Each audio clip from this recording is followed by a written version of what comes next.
You're watching Oklahoma Sports Scene from the Bricktown Brewery in South Peoria in Tulsa, Oklahoma. Hello again, everyone. I'm Chris Link, along with Gil Cloud, the TPS Athletic Director and Hall of Famer.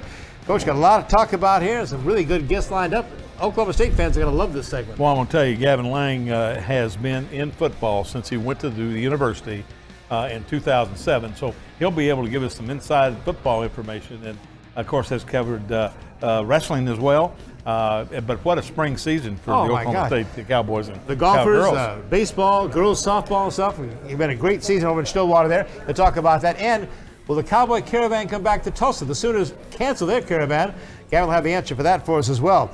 And we have state high school championships. And Coach, I know you're awful proud of our BTW girls. Back-to-back 5A girls state championships in soccer, and Cassie Embry and her crew did a really, really good job. That crew of 5 seniors that they had really played well and beat Bishop Kelly 5-3 in the final. We have Mike Brown of the Tulsa World. He has a little experience, doesn't he? Mike Brown is going to be in his 40th year at the Tulsa World. And, Mike followed me at McAllister. Is that right? And then he followed me to Tulsa. I can't get away from Mike. It's just one of those things. He's going to talk baseball. We're also going to look into how TPS high school baseball used to be so strong, 80s and 90s, and we're going to talk some about that too. We have a good thought about that. Yeah. I think, Chris, something that over time evolution has played against baseball.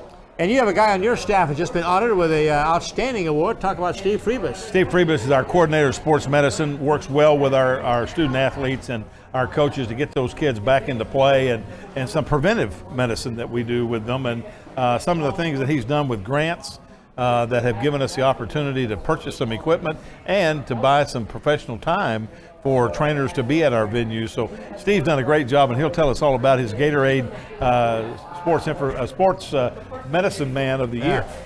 We have Fox 23's Jeff Kolb. We talked to Jeff about, come on the show with us sometime. Better be soon. Now he's leaving. Going to Dallas, so we'll talk to Jeff about his new job. Congratulations to Jeff Kolb. We'll talk to him about sports at Fox 23. Do a great job out there, of course, with Nathan Thompson as well and some of the people there, and looking forward to talking with him about that. Well, we have talk about NBA basketball. They've now reached the finals, the championships of the East and the West, Coach. It's hard to believe, that when the Parents came down and the Thunder said, boy, that's who we want to play, and they beat them, and now they're playing, in the next round. Injuries play a role. There's no question about that. And I've always said to win a championship, you got to be lucky. Yep. And I don't think the Thunder was very lucky, and they didn't play very well. Yeah, and Portland will now take on Golden State. Golden State's got a break because it looks like Kevin Durant's going to miss maybe the first 2 games for Golden State, so that's going to be a little help for Portland as well. And what a performance they had in the championship game, though, to advance into the Western Championship. C.J. McCollum had 37 points in that one, but everybody's talking still about in the East. Toronto will face Milwaukee, but Toronto did it the hard way with a shot of Kawhi Leonard.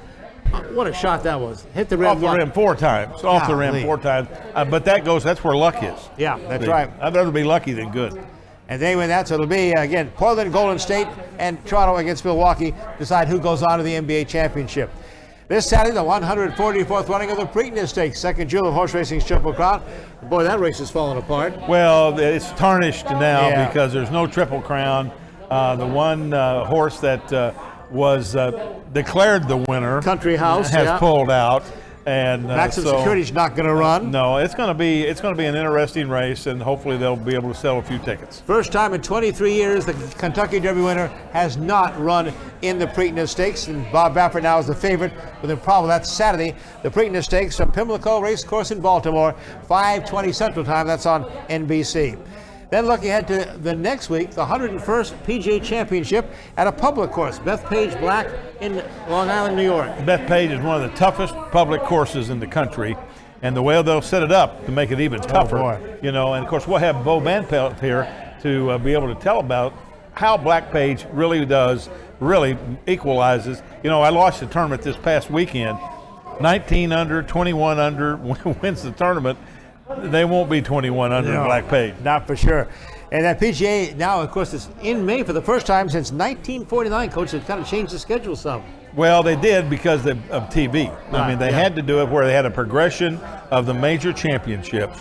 so that you could really look at who the best golfer in the nation was. All the top 100 golfers, as you'd expect, are there for the second major. And what a surprise, Tiger Woods, the early 8-1 favorite there. And again, Bo Van Pelt with us on the next show to give you a total preview on that. And a big story here, look at Tulsa and Oklahoma State agreed to an 8-year football series, home and home. That's wonderful, and I tell you, the one phrase that I took out of that whole thing that Mike Holder said was, let's keep the money in Oklahoma. Yeah. Let's don't go out and play these guarantees to schools that are outside the state. Let's pay them right here in town, and I think that's good for TU. I think it's good for OSU. And hats off to Bank of Oklahoma stepping up there, being the major sponsor of what they call the Turnpike Series now. They'll be starting off in 2024. Of course, TU hosts Oklahoma State as well this fall in the second game for Oklahoma State there. Oilers Western Conference Finals, and Tulsa Oilers going to do some work here. They have a game coming up. In fact, the night after the night that our show airs here on Wednesday, they're already down 2-0 to Toledo, so they've got to rally, see if they can get back in this best of 7 series. I know Rob told us when he was on last week that Toledo was really tough to play at home. And, I have some experience with that because as an amateur hockey player living in Louisville, we used to play in Toledo. And I tell you what, it is a tough place to play. There's no question. But great Italian food. Good to hear. NCAA softball tournament seeds. OU is the number 1 seed, is the Big 12 champion. Oklahoma State's the number 13 seed, and Tulsa, for the 4 straight years, going to the regional. They'll play in Stillwater on Thursday against Arkansas. The Cowgirls Thursday against BYU, and Oklahoma will start their regional play on Friday as the top seed in the nation. Bedlam baseball. OSU Cowboys are rolling. Gavin Lang will talk more about that for us. He'll tell us about how they had the sweep of Oklahoma and how they had the sweep of Oregon State. And that's going to be interesting because Oregon State, highly ranked, and they're really, really playing well right now. And I think that's what Josh wanted them to do. Josh Holliday, the head coach. Yeah. You peak at the end of the season. You don't want to peak in the middle of the season. Roughneck Soccer will be good to get them back home. Finally, been on the road for the entire month of May. Their next home match, by the way, is June the 1st. Hope to have a Roughneck guest on to talk about that and kind of preview that for you. Some other events coming up in the AAC. TU is in the rowing championships in Oklahoma City. That's going to be on May the 19th, May 22nd to 26th. That's the Big 12 baseball at Bricktown, May 22nd to 25th. The Summer League Baseball Championship, hosted right here in Tulsa by Oral Roberts University. And coming up next, Gavin Lang comes over from Oklahoma State to talk all things Cowboys. So get ready, you Orange fans. There's a lot of Cowboy stuff coming up next. Welcome to Jimmy's Egg. Come on in. For more than 30 years, Jimmy's Egg has been starting people's day off right with hot, fresh, made-to-order food. Our eggs are fresh, cracked to order every time, and there are over 40,000 ways to craft your own omelet. With signature favorites like our meat lover's skillet or decadent cinnamon roll pancakes, you won't leave hungry.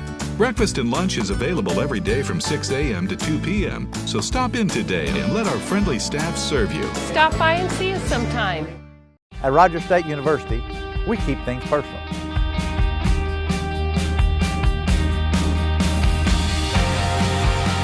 It all starts here. We make sure our graduates get the most out of their education. RSU has campuses in Claremore, Bartlesville, and Pryor, with on-campus housing and a wide variety of programs to suit your needs. It all starts here. Rogers State University. At Bricktown Brewery, we're known for our famous original craft beers like Single String Stout and Bluesberry Ale. Did you know we also brew our own root beer at our Oklahoma City brewhouse? It's called Attaboy Root Beer, and you'll love it no matter what your age. Just ask for a Bricktown Kids menu with all the favorites for our guests 12 and under. Bricktown Brewery opens every day at 11 a.m. Well, we're thrilled to have from Oklahoma State University, from Stillwater, joining us here in Bricktown Brewery in Tulsa is Gavin Lang, a longtime Associate Athletic Director in charge of communications. He's the guy that is the main football voice for the Cowboys as far as all media goes and stuff. Gavin, welcome to Oklahoma Sports Scene. Thanks for joining us here. Appreciate it. I know it's been a busy time for you. Give us a bit of your background, though, and coming to OSU. Well, I guess I'll kind of work backwards here for you. So I've been at OSU now since 2007. I've worked with the football program from the day I walked in. Also worked with John Smith in his wrestling program a little bit when I first started. Yeah. I had come from University of South Carolina, where I was fortunate enough to work with Steve Spurrier for a couple of years and Lou Holtz as well, with the Gamecock football program. Before that, I was 3 years at Indiana University, and that was my first job out of college. Where I went to school was San Diego State, and that was where I got my start working in college athletics. I actually went there as a recruited baseball player, and I impressed them so much that they cut me before Christmas of my freshman year. So I was that good that they said, son, maybe a desk job would suit you. And so that was the desk job that I ended up taking, and I'm still doing it now 25 years later. Well, I tell you what, though, you've got, with the football and the wrestling, you've got two of the high profile, of course. Yeah, it is Baseball's pretty high. testosterone sports. That's right, yeah. That's right. Yeah. But I tell you, what a spring it's been for the Cowboys. You got to start with the OSU golf program again, going after another national title. They're absolutely dominating college golf.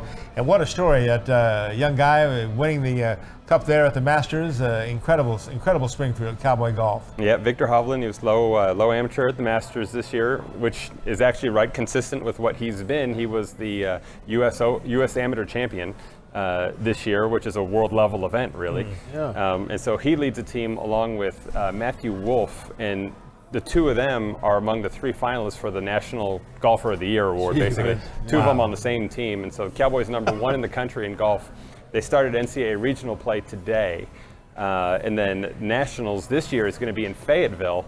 And last year we had it in Stillwater, won the national championship on our home course, and flooded the course with orange. I mean, the amount of the Cowboy fans really came out for it. And so we're hoping that we could ride some of that excitement and send some of that orange to Fayetteville as well and turn that into Stillwater East. And going for their 12th NCAA National Championship in golf, right? That is correct. That is correct. This week they're at regionals, and they're going for their 14th regional championship, which also leads the nation. Wow. And what golf course in Fayetteville will they be at? At the Blessings course. Blessing, yeah, okay. I've seen that on the tour before, I think. Yeah, it's a good course. Yeah. Well, it's not Karsten Creek, but it'll do. Not bad. Right. Well, the legacy, the history of golf, and of course, LeBron Harris, the great Mike Holder, the great job he did, and really he got Karsten Creek.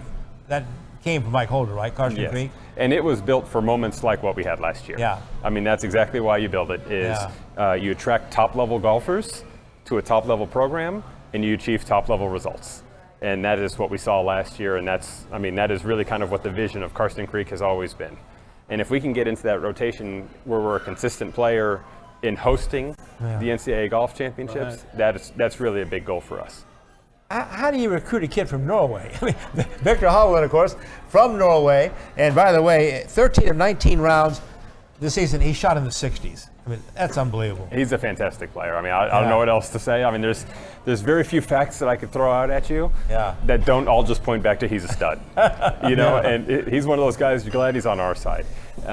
He and Wolff together really both. I mean, those two are both suited for the pro game, and they're both going to do fantastic. But we're glad that we've got them now with us, and let's just keep the momentum going the way that it's going. I mean, our program is achieving at a top level. And matter of fact, not just on the course, but also academically with that group. We had the APR came out just recently here a couple of weeks ago, where they measure your academic progress rate. It's the NCAA, and 1,000 is a perfect score. Well, the golf team had 1,000 score not only this year, but it's a rolling 4-year average, and all 4 years was 1,000.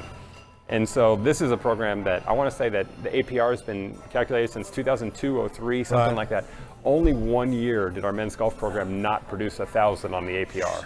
I mean, it is elite. Golf is one of the most difficult things because you have to miss a lot of school. Yeah, and you have a lot of internationals. To Chris's point about recruiting Norway, you have a lot of internationals that there's language barriers. How much help is it for the athletic program and in general, but the golf program in particular, to have people like Ricky Fowler out there every weekend? Wearing that orange on Sunday. That's an Oklahoma State thing. I think people are Oklahoma State people are proud to be Oklahoma State people. That's right. And Ricky Fowler is just like so many of us. Right. You know, on Sundays, when it's championship day, he wears his championship orange, and it's it's tremendous what he's done. And of course, there was a line of players before him. Sure. From Oklahoma State. Absolutely. But Ricky is. I mean, he's kind of the cool thing on the PGA Tour right now, and I mean, he's a Cowboy, and we're proud of it. Absolutely. Talk about also another spring sport doing great. OSU baseball had a sweep of the defending national champions at Oregon State, then came back, won Bedlam, now heading for the Big 12 championships. Yeah, no doubt. Right now we're sitting at number 11 in the RPI, so that puts us into position to host the regional again. Oh, great. So we finished the season strong. We've got Baylor at home this weekend, and then the Big 12 tournament. Winning Bedlam was good for us. Again, Yeah. this is now the third straight year we've won Bedlam. We've actually won 10 of the last 11 against OU on the Diamond, so we're taking some good control of that series as well with Josh Holliday. He's done a fantastic job. And of course, the new home, 2020, everybody's talking about the new baseball stadium. Give us a kind of a look at that, and what do you expect with that? Well, you know, we've been fortunate under Josh. He's done a fantastic job. We've gone to Omaha. We've won Big 12 titles. We're getting better. Yeah. You know, and we're about to become, we think, monsters of the game. Yeah. Kind of like what we had when we were in LEP in the 80s. I think that we're going to start to see that now, because this stadium that we're building, we're not building it to just build a stadium. We're building the stadium to be the best stadium in college baseball. Everything is out there says that it is. Wow. Yeah, I mean, there's so many different fan amenities that I can get into, but one thing that really excites, recruits is we have what we call the training triangle, which is going to be out there in left field, where there's an indoor facility, there's a pitching lab, and then there's like a practice diamond to take infield on. So that way you're not messing up the game field at all. There's talk also during the course of games to use that practice, the practice infield, as a place to let kiddos run around and have fun. I mean, kids now, the attention span isn't what it used to be. Right, in a baseball game, that's a long time, right? Yeah, right. And so you kind of have to give something where they can go and have their own time, and that training triangle there actually it serves a dual purpose. It's good for recruits and it's good for fans. And it's good for the moms and dads too. Natural grass or artificial turf? Yeah, it'll be natural grass, top of the line drainage, top of the line everything. They're gonna have locker rooms, offices, weight room, everything that you can imagine. We're going to have there. I mean, again, this facility is being built with the intention of making it the best facility in college baseball. And being built on the corner of Washington Street and McElroy Road, 3,400 seats, 400 premium seats, 13 suites, replacing LP Reynolds. I could 38 years old. Yeah. What great history there. Of course, 18 conference championship teams played there since it opened in 1981. 12 NCAA World Series teams played there. And the new stadium got a lot to live up to then. Yep, there's a lot of good memories in the old lady, isn't there? Unbelievable. And so, but I think that you're going to get a different kind of feel and a vibe from this stadium. This is going to be cut from this newer cloth. Yeah. And you said there's going to be the 3,500 permanent seats. We're going to be able to easily expand to 8,000 Wow. for things like regionals and super regionals. Sure, yeah. Because we've got so much concourse space. We're actually building what's called a 360-degree concourse. Oh, wow, that's great. We believe that this is the only one of its kind in college baseball where you can actually walk around the entire concourse and still watch the game. And so there's a batter's eye in center field. So you ask, how do you see from behind center field? Well, the batter's eye is actually a really dark tinted glass.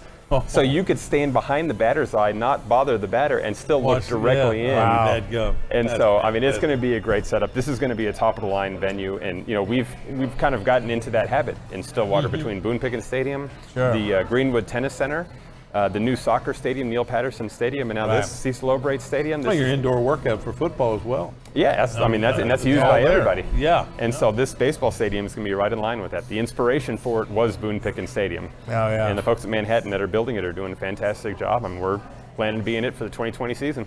Cowboy Baseball, Big 12 Championship at Bricktown. That's going to be May 22nd and 25th. Let's talk, though, about the Cowgirls softball team. They're about to host their first regional since 1998. This coming Thursday, May 16th, they take on BYU. Cowgirls had a great season. Yeah, they're the number 13 seed in the country. They're getting better and better under Coach Kenny Gajewski. Yeah. He is a high-energy guy, and he's got a roster that reflects that. This is a team that has a lot of personality. They're a lot of fun to be around. You look at some teams that's very stoic, business-like, and we go about day by day. This team is a team that has fun.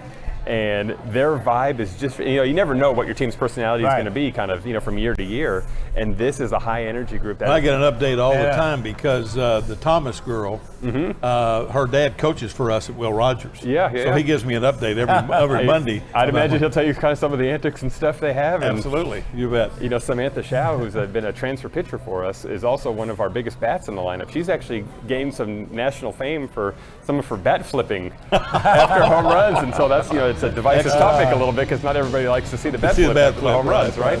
But some people, they love that. Well, our guest, Associate Athletic Director Gavin Lang from Oklahoma State University. I mentioned he's head of communications, but also he's the guy who is the football man there. And that's what we're going to talk about next, Cowboy fans. Football coming up next, right here on Oklahoma Sports Scene. Bricktown Brewery with Gavin Lang.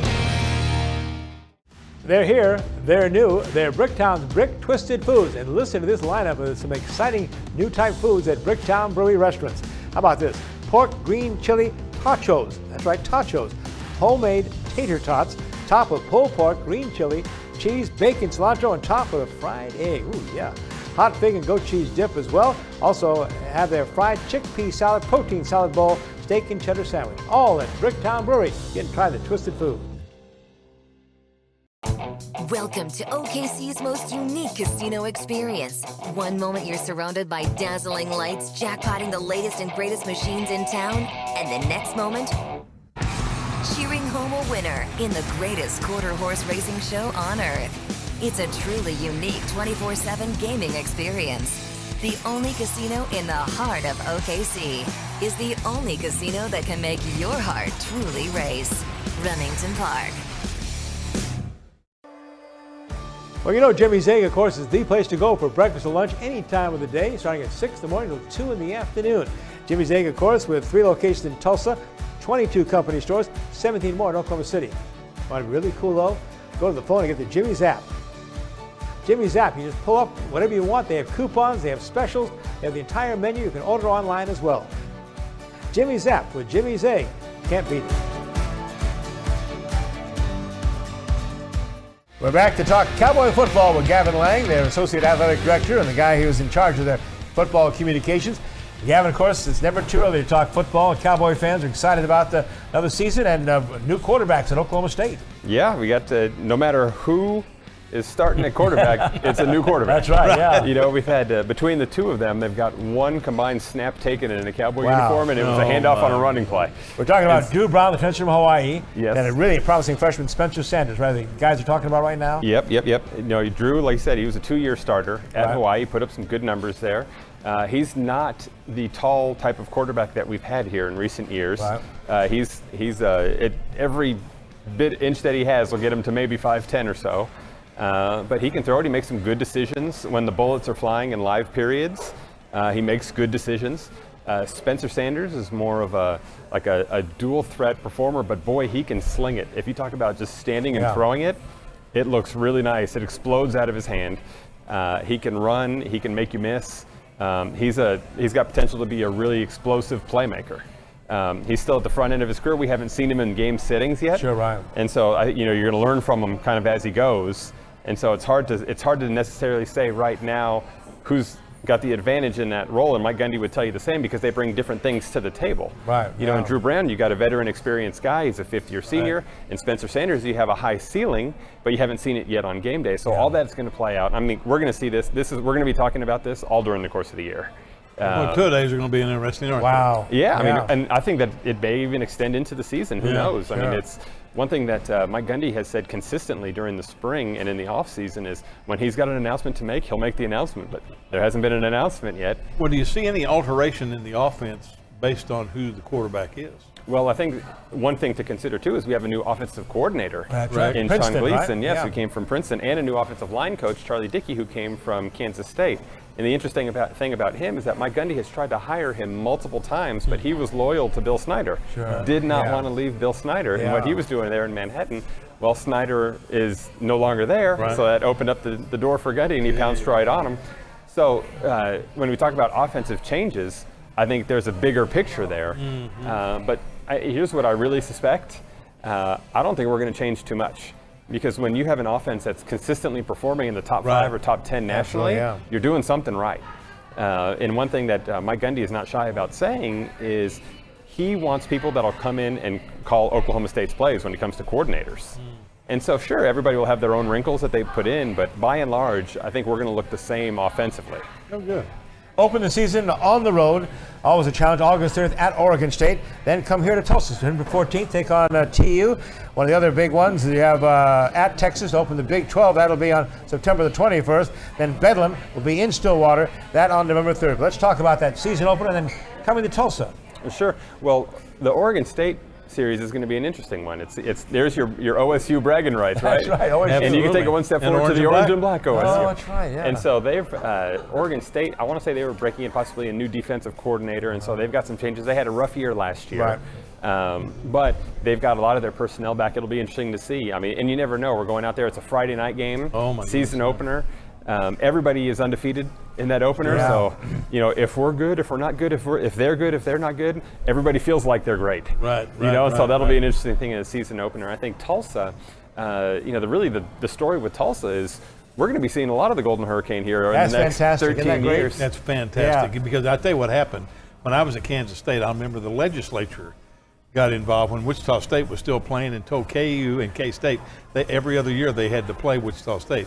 I'm glad we didn't have to do that. Yeah, this is a good deal, I think, for everybody. I think it's good for Oklahoma State. I think it's good for Tulsa. I think it's good for the fans. Yeah. You've got we're going to play them these next 3 seasons. It'll be in Tulsa this year, and then 2 in Stillwater. You take a couple-year break, and then it's every other year home and home. Home and home, yeah, between Chapman Stadium and between Boone Pickens Stadium. And it's good for Oklahoma college football fans. Well, I like what Mike Holder said. Let's keep the money in state. Yeah, right. Yeah. I think that's good. 2 campuses, 73 miles apart. And I think Tulsa's program has come up enough where now they are able to go home and home instead of 2 for 1 they always had to do with Oklahoma State or any of the big schools. Yeah, this is the Turnpike Series. It's now got that name that they slapped on That's here right. this year, the Turnpike Series.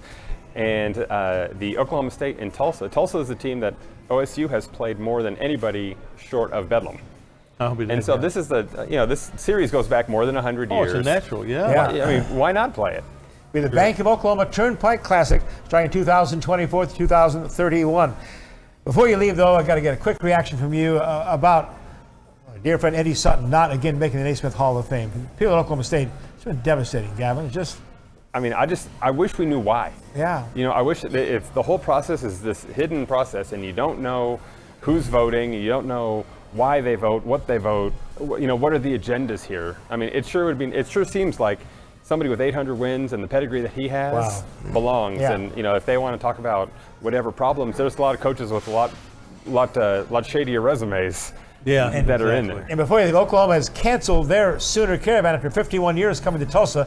What about our Cowboy Caravan? Will you be here in Tulsa before the season? We will be here. Excellent. Good job. Looking forward to it. We'll have information on that. Well, Here's here, one for we you. want you to be back at Bricktown sometime That's right. with us. So here's a card. Well, thank you. I appreciate it. Thinking It's a about that, pleasure wife to and come 2 here. kids enjoy that? I think so. Especially my boy. He can eat like there's no tomorrow.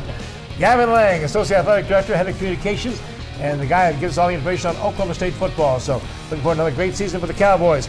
Coming up, we're going to talk high school state championships. The Tulsa World's Mike Brown. Stay with us on Oklahoma Sports Scene.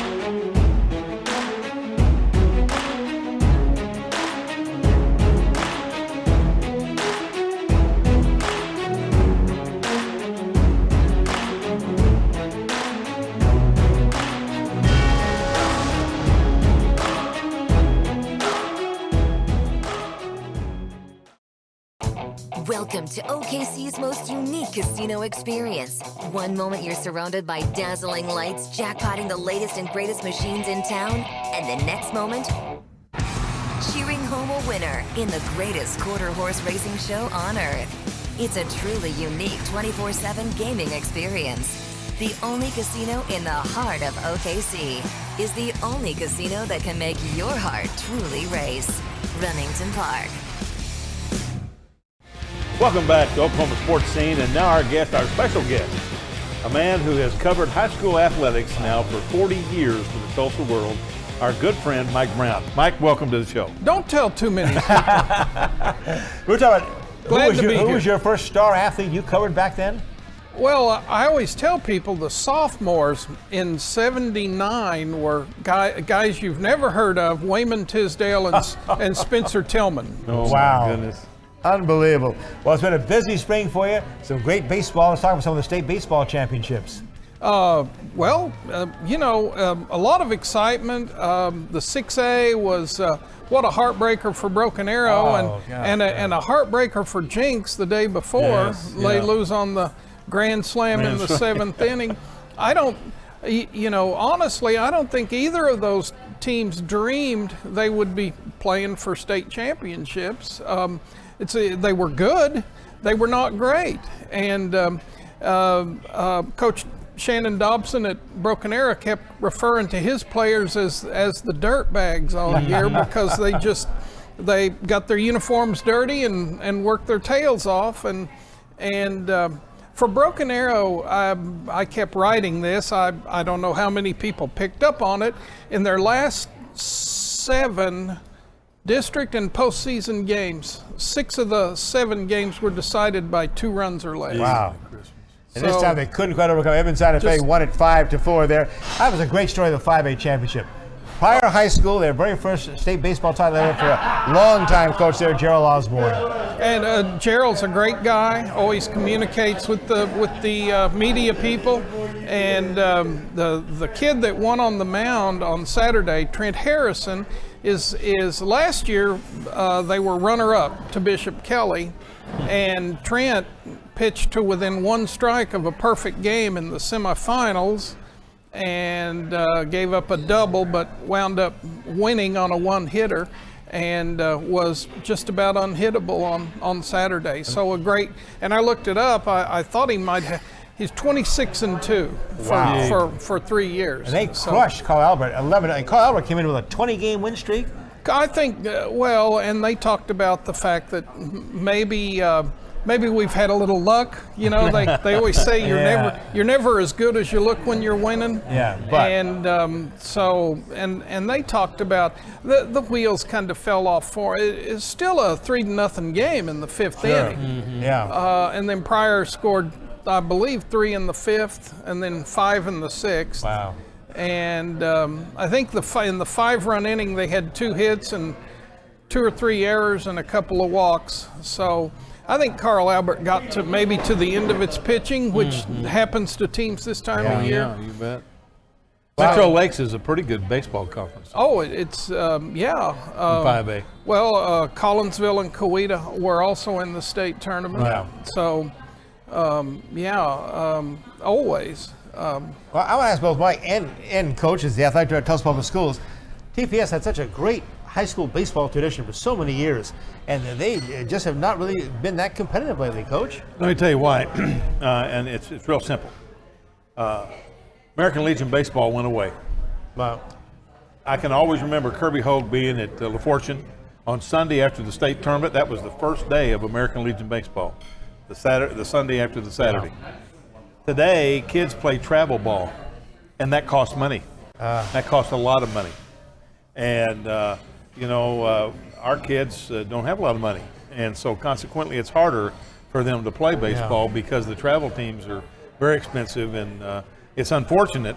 We've looked at different models. Tulsa kids baseball went away years ago. I mean, that was huge. We'd go to Chandler Park every year for the championships. That were north side kids, south side kids all over the city could play, and it didn't cost much. But now, even those teams cost a lot. Mike, your thoughts on that? Tulsa Public Schools and baseball? I mean, it's just. Gil will remember when Old Oiler Park was there, and you came to, I grew up in Sand Springs, so it was a big deal to come to Tulsa and watch a game. But before an Oiler game, the fairgrounds area was covered with Little League diamonds. Absolutely. And you'd be coming to the game, and there'd be 15 games going on before the Oiler game started. Yep. And so a lot more involvement. When I started my first part-time Tulsa World job, when I was in high school and college, one of the parent-sponsored leagues in Tulsa paid me a not a great sum, but money to go to the Tulsa World at night and wait for them to call in their results. And I would type it up. Wow. And they had the Babe Ruth and the Pony Colt leagues were amazingly strong and fed the success of Tulsa baseball from 61 to 81, let's say. 8 of the 9 public schools won at least one state title. Yeah. Rogers and Hale won multiple, and Webster. Exactly. Rogers, Hale, and Webster won multiple state titles. Well, Memorial won back-to-back. Right. So other spring sports championships, I know you want to talk about your Booker T soccer girls, 5A. So happy for the Lady Hornets in 5A, Cassie Embry and her 5 seniors that took them back to back with a 5-3 championship win over Bishop Kelly. And really, it was interesting. When I talked to Cassie today, she talked about the first half where they were absolutely just lethargic. And they came out the second half. She told me, I told them, Coach, that if we score early, we'll change the momentum. They scored in 33 seconds of the second period. And it did. It changed it from that point on. They went up 3-1, then it was 3-2, then it was 4-2, and then it went 4-3. And then with 11 seconds to go, they scored the 5th goal to make it 5-3. So it was a great thing for them. Well, also back to back. Congratulate Eric Marshall, great job at Jenks. They finished a perfect 18 in those season by beating Union in a shootout 2-1 to win the 6A soccer title. 6A track Broken Arrow, their first title since 2013. They got a heck of a runner, you said, right, Coach? Well, Booker T does. Yeah, Booker T. Let's talk about your Booker T athlete. You talked about a heck of an athlete they have in track at Booker T. Gentry Williams is the just a sophomore? No, he's a 9th grader. Freshman. Oh my gosh. He became the quarterback after about the 5th or 6th game of last season. Remember that, yeah. Right. And yes, terrific athlete. I think that we were saying that I think he's the #1 freshman quarter miler in the country. And look here, Mike. Look at this, Mike. We have something for you here now. Oh, my goodness. He's got his Bricktown burger here, ready to enjoy your Bricktown. And we got something else for him, too, right here. I guarantee you. And we want you to come back, Mike, to Bricktown and join us again. Well, I certainly will. All right. And, of course, we'll tell you a little more about Bricktown while Mike enjoys his Bricktown burger and fries here. There you go. Let you know they've got specials here Monday through Friday, 11 to 2 p.m. That's at the Brookside location here. And the one at Woodland Hills Mall, 71st. Soup, salad, South by Southwest salads, cider baskets, mac and cheese, all the specials here. Bricktown Brewery. Come for lunch, dinner, enjoy. We'll be right back with more on Oklahoma Sports Scene. 1, 2, 3 o'clock, 4 o'clock, rock. 5, 6, 7 o'clock, 8 o'clock, rock. 9, 10, 11 o'clock, 12 o'clock, rock. We're gonna rock around the clock tonight. Remington Park is now officially open around the clock. That's right, we are 24/7. We're gonna rock around the clock tonight. We're gonna rock till broad daylight. Gonna rock around the clock tonight. So when we say the party never ends, you better believe it. Remington Park, now open 24/7. Each week we talk about the GTR, and we know for a fact that Forrest Cameron and his wife Sharon put out a tremendous paper. Well, I brought all 6 of them today. I'd like for you to see them. The Union Boundary, and here is the Owasso Rambler. And if you live in Bixby, how about the Bixby Breeze or Broken Arrow, the Broken Arrow Express, Jinx, District Gazette, and then of course the Tulsa Midtown. All of those, the GTR. If you haven't had an opportunity to read one, do it, and you'll be proud of it.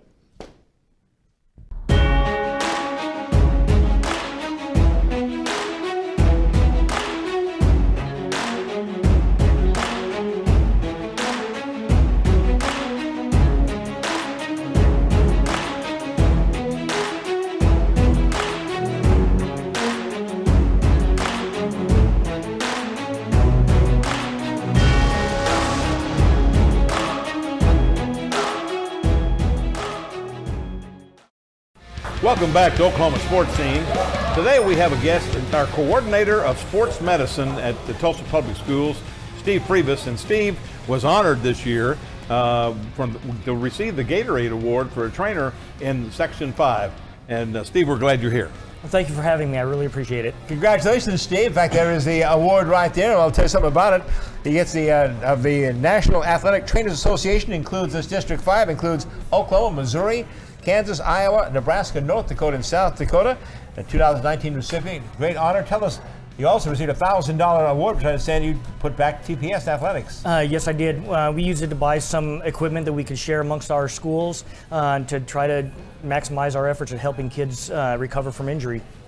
I got to mention, this is a great quote about from your boss, from Gil Cloud. It says, Steve has transformed a lethargic sports medicine program into a robust and service-oriented program for our student athletes. I tell you, one of the things that Steve did 2 years ago was to put forward the National Football League grant, which meant $315,000 for athletic training over 3 years. And that's enabled us to buy a lot of equipment, to hire part-time trainers.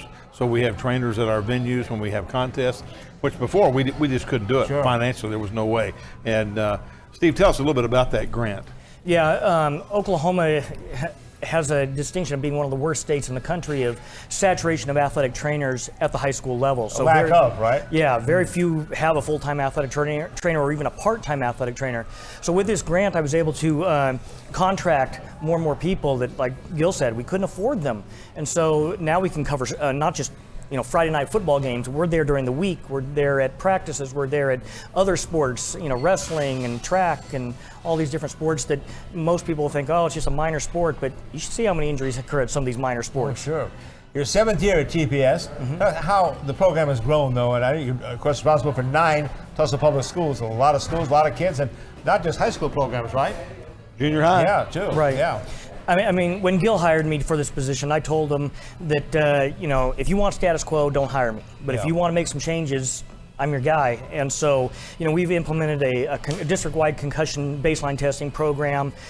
We've got weather, knowing what we're going to do when there's inclement weather. We have policies and procedures for that, emergency action plans at all our venues. So we're trying to be really prepared should something happen that could cause harm to our student athletes or parents, spectators, and things like that. On a game night, what people don't realize is that we have to monitor the weather continuously because we not only have the participants on the field, we have all these people in the grandstand that we've got to move to another location very quickly. And as Steve said, when we're looking at the emergency plan, it's really important that we have communication with those people so they know where to move if we have bad weather. I mean, it's a big job. You have 2,000 people, even in a gymnasium, and you have a snowstorm or you have electrical malfunction. The trainers are involved with that. They wrap up the spring sports championships. We talked to Mike Brown earlier, but also now getting into spring football for high schools. Yep, absolutely. It never ends. It just goes from one to the next. And so, we may change whether we're putting on sunscreen or putting on a jacket, but we're ready for the next sport to happen. So, what should the athletes be concentrating on during the off season, if there is such a thing, as far as conditioning? How important is that for the kids? Oh, you don't have time. The high school sports seasons are so short that you can't get in shape just showing up the first day of practice. You have to be preparing beforehand, and that might be playing another sport, and it might be that you're doing some sort of off-season weightlifting, cardiovascular conditioning, or something like that. And Gil, you're big on your kids taking part in other sports too. We sure are. We have a couple of schools that require that the student athletes to be in last hour athletics to play at least 2 sports. But we talk to our coaches all the time. I said, when I hire a coach, I said, here's 3 things will get you fired.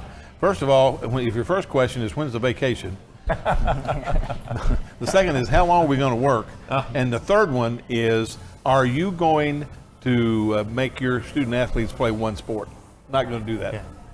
Steve Freebus, our 2019 recipient of the Gatorade Secondary School Athletic Trainer Award for District 5. Very proud of you, Steve, and your work at TPS. Thank you for all you've done for the school system, for our young athletes, too.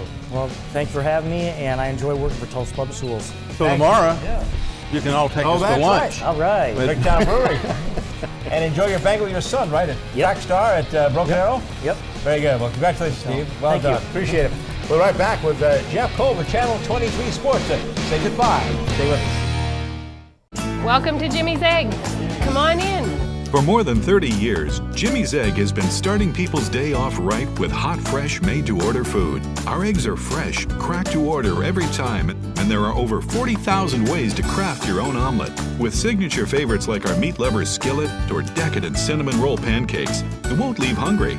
Breakfast and lunch is available every day from 6 a.m. to 2 p.m., so stop in today and let our friendly staff serve you. Stop by and see us sometime. I bring Tulsa's voice to Oklahoma City and Washington. I build relationships with elected officials and community stakeholders to develop policies that grow the Tulsa region. Along with my time at Rogers State University, the personal relationships I developed with professors really helped develop a skill set that would help me serve the Tulsa region that I care about. It all started for me at Rogers State University.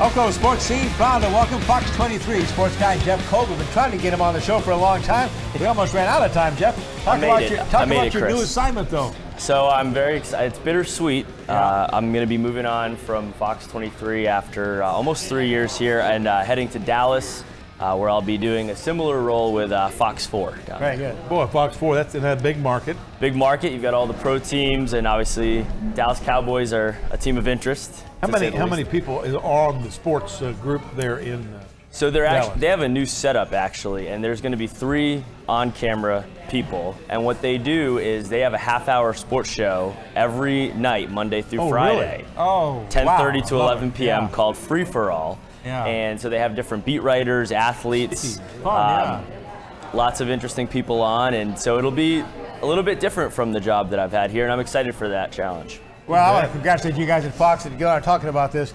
You guys and Nathan and the guys there do a great job. Heather, of high school football, especially Friday nights, unmatched. Talk about your schedule on Friday nights to cover high school football in this area. Yeah, we love it. And so on Friday nights at 10 o'clock, we have a 15-minute show. That's what we call our abbreviated version of the show. And then at 11 o'clock, we have a half-hour show, which is great. We get to incorporate the Tulsa World, our partners over there, in our coverage. And it's just great to get out to all these games, give a spotlight to all these different great athletes that we have in this area. Well, I tell you, you guys do a great job. Thank you, we Gil. appreciate that. But man, are you going to have some football to cover in Texas? Yes, and not just the NFL. I mean, the high school stuff, I'm excited for that too. Yeah. And they have all those state championships right there at Jerry World. I'm excited for that as well. Yeah. Well, you come a long way from the little state of Rhode Island. Give us your background. A guy from Rhode Island. Talk about this. It was only a 23-and-a-half-hour drive. No, from Rhode Island. So that's where I came from before here. I was at the NBC station there, and I got to cover the Patriots and some other great sports there. Was ready for a new opportunity, and that's what brought me here. Said you had one of your most fun assignments was actually going to Williamsport, Pennsylvania, the Little League World Series. It was a great assignment, and Rhode Island has actually had a lot of luck in sending teams recently to Williamsport, and a couple of memories that stand out to me from that trip is, if you ever covered or watched the Little League World Series, you know about Lombardi Stadium and that huge hill they have. And when you actually get there, you realize that what you see on TV, the hill is about 3 times the size of that. So our live shots were up there at the top of the hill. And there was one game that Rhode Island played late in the night. And it was, you know how it is to make deadline, racing up that hill out of breath to try and get in front of the camera. And the other story I just mentioned real quick is, the kids love to slide down that hill on the cardboard boxes. So of course I tried that, and about halfway down the hill, I kept going and the cardboard stopped. So had to run back to the hotel for another shirt. That was another good memory. But that was a really great trip. Love that trip. Look at your own athletic background. You were a pitcher in college, right? Yes, the talent ended at Division III college, but we had a good experience there. And what college was that now? Emerson College in Boston, Massachusetts. Yeah. And I like to think back on that experience in my life as a builder for this, because to keep it short, I went there trying to be a shortstop. I failed at that, and I became a pitcher. I'd never pitched before, and I left school with, I think, the second most wins in school history. Oh, how about that? So it's not much for coming from D3, but it was something I'm proud of for sure. All collegiate athletics is important, I think. So we're going to miss you.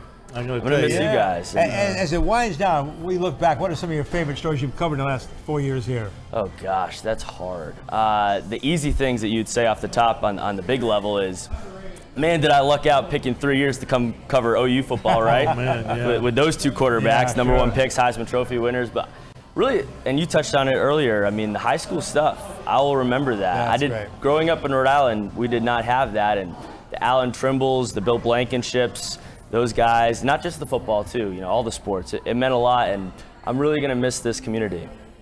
Well, we certainly are glad you're here, and before you leave, that's right, we want you to go to Bricktown on us. Okay. I can accept this. There you go. Thank you guys very much. Thanks for having me on. Jeff, all the best. Chris, Jeff, Gil, good to see you, man. appreciate You it. bet. Going from Fox 23 Tulsa to Fox 4 in Dallas. Wish them all the best. We'll be back with more here on Oklahoma Sports Scene. We'll be talking about Remington Report, preview the Preakness, and also Baker Mayfield with a letter to his mom.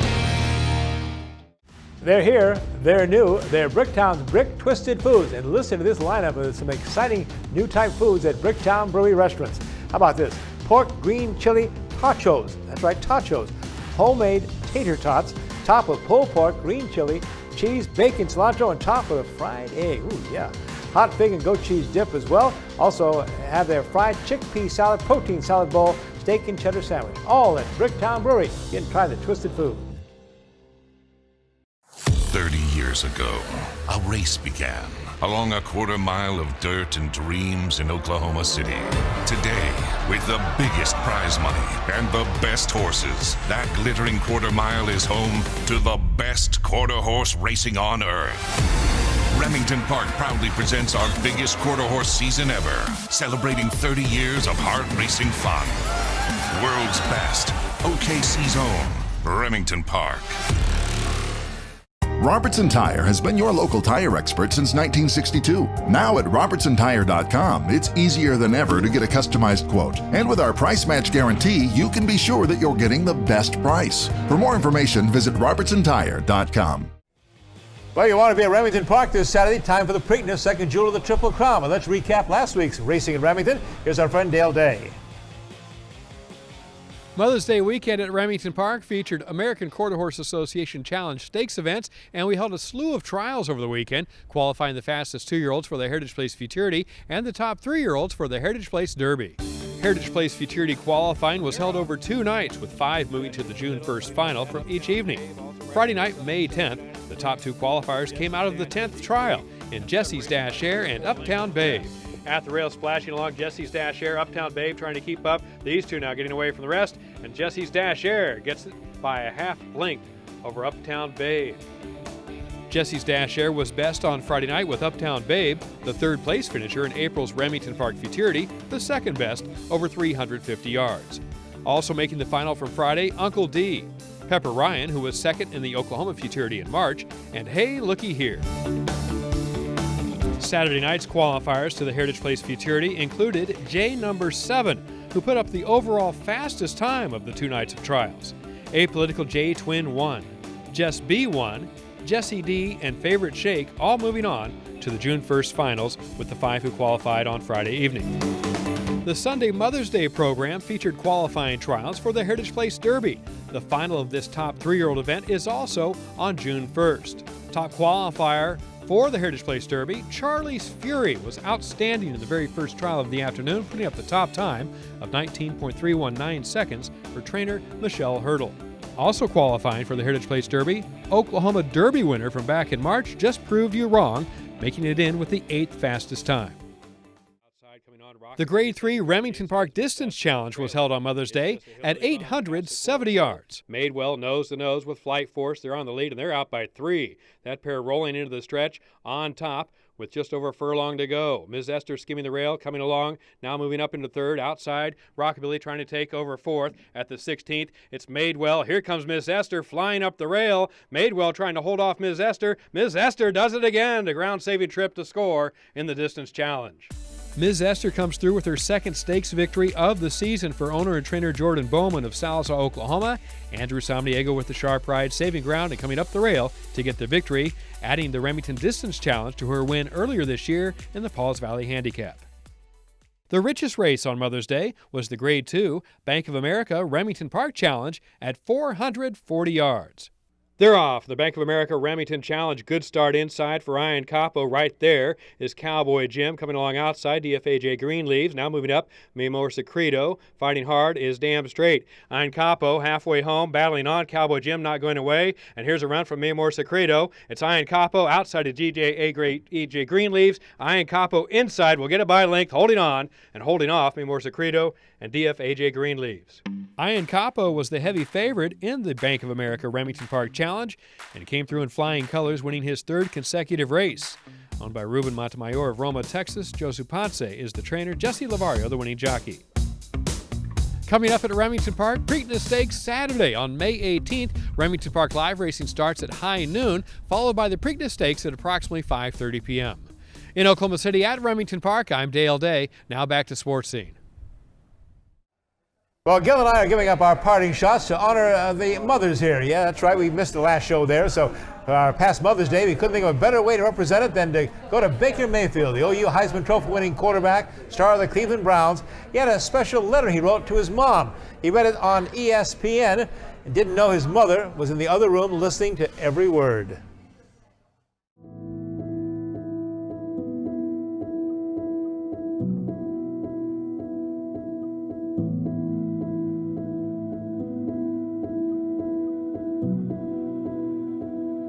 Dear Mom, words cannot describe how thankful I am to be able to call you my mother. Being the younger brother and seeing how you raised Matt so well, and then also using different approaches on me.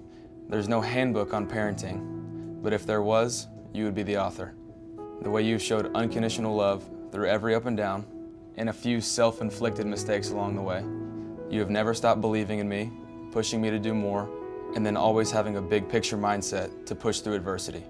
Speaking of adversity, one of my favorite memories is when we made the journey up to Norman in January of 2014, when absolutely everything was not going our way. Between the car wreck, the rental car, and the awful weather, looking back on it, you never flinched. You were going to make sure your son was going to get to where he wanted to go to school. That's the type of love that I'm so thankful for. That's the type of love that makes you so unique and special, always putting others before yourself. You're a perfect role model, and I'm so thankful to be your son. Happy Mother's Day, Mom.